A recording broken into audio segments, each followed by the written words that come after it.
Ang mga materyales na ginamit sa pagpapatayo ng tolda. Ito ang mga materyales na ginamit sa pagpapatayo ng toldang sambahan, kung saan nakalagay ang malalapad na batong sinulatan ng mga utos ng Diyos. Inilista ng mga Levita ang mga materyales na ito ayon sa utos ni Moises. Ang gawaing ito ay pinamahalaan ni Itamar na anak ni Aaron na pari. Ang namamahala sa pagpapatayo ng tolda ay si Bezalel na anak ni Uri at apo ni Hur na mula sa lahi ni Huda. Ginawa niya ang lahat ng iniutos ng Panginoon kay Moises. Katulong niya si Oholiab na anak ni Ahisamak na mula sa lahi ni Dan.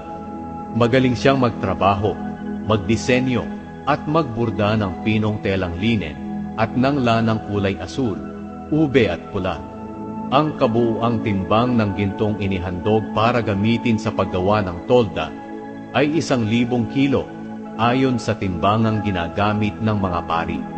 Ang kabuuang timbang ng pilak na naipon ay 3,520 kilo ayon sa bigat ng pilak sa timbangang ginagamit ng mga pari. Nanggaling ito sa mga taong nailista sa census. Nagbigay ang bawat isa sa kanila ng 6 na gramo ng pilak, ayon sa bigat ng pilak sa timbangang ginagamit ng mga pari. May 603,550 tao na may edad na 20 pataas ang nailista sa census. Ang 3,500 kilo ng pilak ay ginamit sa paggawa ng 100 pundasyon ng tolda at ng mga kurtina, 35 kilo bawat pundasyon. Ang natirang 20 kilong pilak ay ginawang kawit at baras ng mga haligi at ibinalot sa ulo ng mga haligi.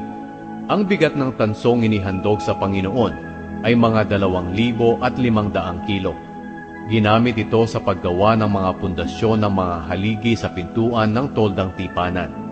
Ang iba rito ay ginamit sa paggawa ng altar na tanso, ng parilya nito, at ng lahat ng kagamitan ng altar. Ginamit din ang mga tanso sa paggawa ng mga pundasyon ng mga haligi sa palibot ng bakuran at ng pintuan nito, at sa paggawa ng lahat ng tulos ng tolda at ng mga kurtina sa palibot nito.